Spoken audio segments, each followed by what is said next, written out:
Welcome, brave souls, to Fear File Chronicles, your one-way ticket to spine-chilling stories and terrifying tales.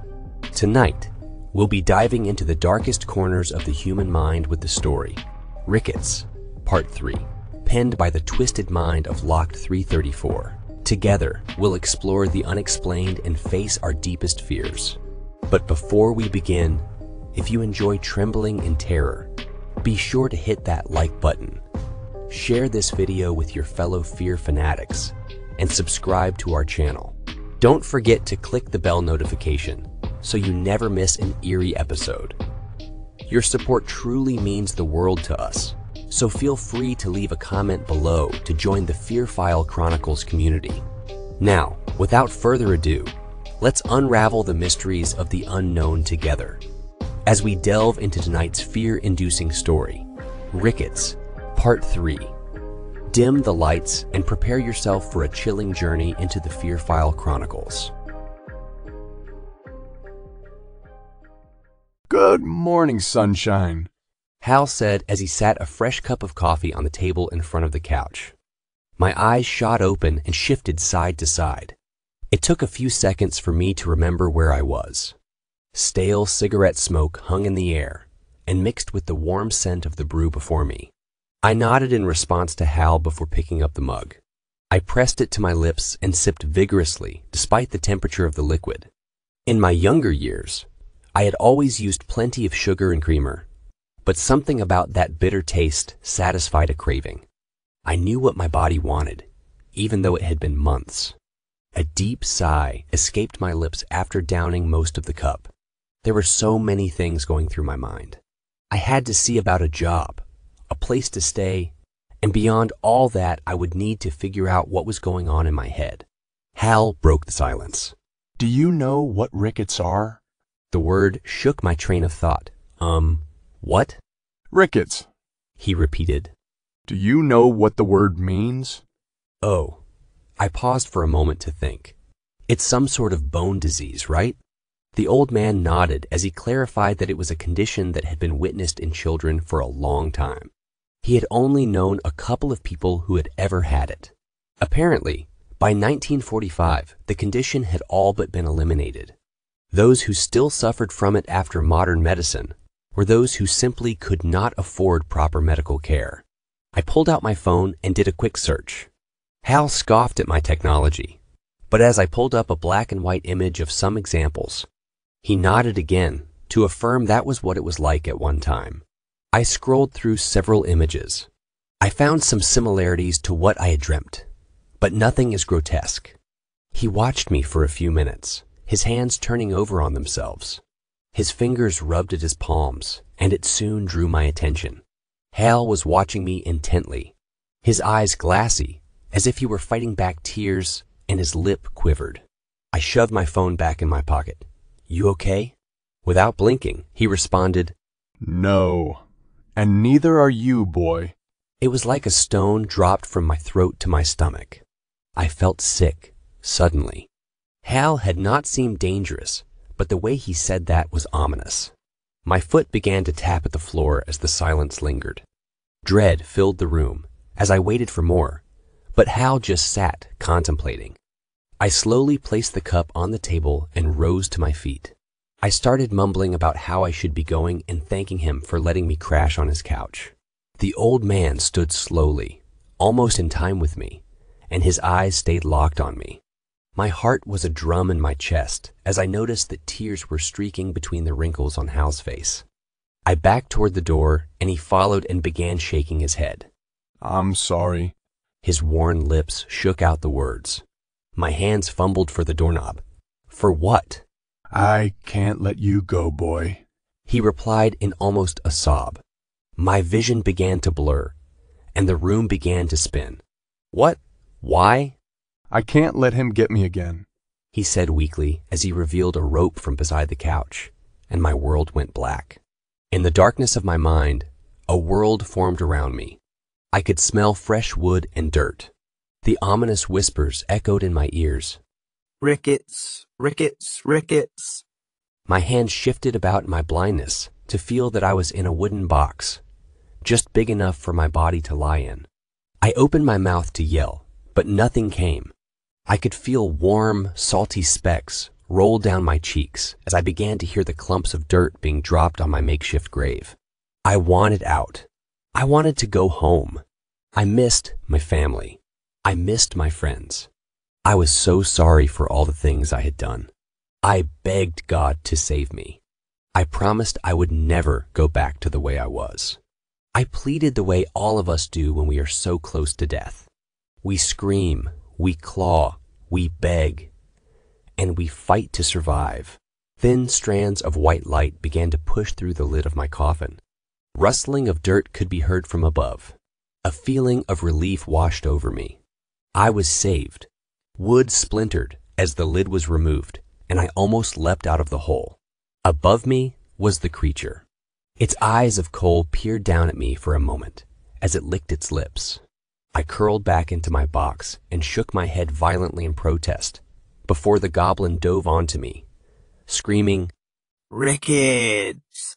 I jerked awake and almost overturned the chair I was now tied to. It took a few moments for me to collect myself, but it was apparent I was still in Hal's trailer, just in another room. There were piles of discarded trash, old newspapers, and boxes of assorted memories along the walls. There was a small bed tucked to one side and a nightstand with a lamp. Despite the windows being covered with newspaper, I saw no light permeating the pages. I had been unconscious for a long time. The sound of me rustling drew Hal back to the room. The old man shuffled past me as I tried to call out for help, but there was an old rag wrapped around my mouth. He stopped by the lamp, and a click was heard before the amber light painted the room. I cried and pleaded while recounting my trip here. We were outside of town. I had not seen any neighbors. The last house was at least a mile away. No one could hear me. I did not want to die. So many things filtered through my mind. I tried to find a solution to my plight by searching the room again. I screamed as my tears formed a repeated wash over my face. My body quaked in terror as warmth erupted in my pants. My bladder emptied onto the matted brown carpet of the room. A resounding phrase in the back of my mind built a crescendo. Rickets! Rickets! Rickets! Hal stepped back to the doorway and revealed another chair from his kitchen table. He placed it a few feet in front of me before taking a seat. There was a pain in his eyes as he reached back to a box and revealed a bottle of whiskey. Removing the cap, he simply dropped it to the floor before turning the bottle up for a long swig. His free hand reached back to the waistband of his worn blue jeans and returned with a revolver. Cold washed over my body and sweat poured down my back. I begged for my life behind the gag as my eyes focused on the silvery glint of the weapon. We were just kids. Hal sobbed as he took another drink. The old man tapped the barrel of the gun on his knee as he continued to drink and cry. His eyes were gripped tight as he relived a memory. Hal's pained voice began to recount it as he experienced it all again. 3 boys are on their way back from fishing at the creek. They talked baseball as they whipped rocks into the tall grass to their side. They were headed to their favorite spot by the large tree. One suggested a race. Dust kicked up as they made their way to the tree. When they arrived, they noticed someone sitting in the shade. Ricky Sorrells was from a poor family. His mother worked in the fields to help keep them alive, while his father spent his money on liquor. Ricky spent most of his time away because his father tended to get violent. The evidence was all over his body. His father hated having a deformed monster of a son. Ricky had been born with rickets, and they were too poor for treatment. Everyone in town knew about the Sorrells and their oddity of a son, but most just avoided them. The children had always mocked Ricky, so he kept to himself. It was our spot. He knew we did not like him being there, the old man said, as if trying to validate what came next. My fear was replaced with sickness as I listened to Hal recount how the 3 boys tossed rocks at Ricky until he was crumpled into a ball. Then they kicked and spat on him before tearing out his hair. Hal had told the other 2 that it was enough, and as they argued over it, a rusty old Chevy rambled down the road toward them. The boys dove into the grass to hide as the vehicle came to a stop. Ricky's father stumbled drunkenly out of the driver's side and walked to the tree. He stopped over his son and stared at the damage that had been done before checking his surroundings. He muttered, Probably deserved it. before kicking him as well. Ricky begged for his father's help as he tried to get up. A large boot stomped into Ricky's groin, pushing him back to the ground. Then another, and another. His father finished off his bottle before breaking it over Ricky's head. The boys watched in horror as the drunken man pulled down his zipper and began urinating on the near-lifeless body of his son. Then, the man returned to his car and continued down the road. The boys exited their hiding places and ran back to town. They had all sworn to secrecy, and Hal had not spoken a word of the event until this very moment. I don't know what happened after, or how he came back, but he is here. And I know he is angry. The old man said as he finally looked at me. And you brought him here. The barrel of the gun might as well have been inches in front of me with how large it appeared at that moment. The wrinkled finger took a place on the trigger, and his thumb pulled back the hammer. I closed my eyes and prepared for what was next.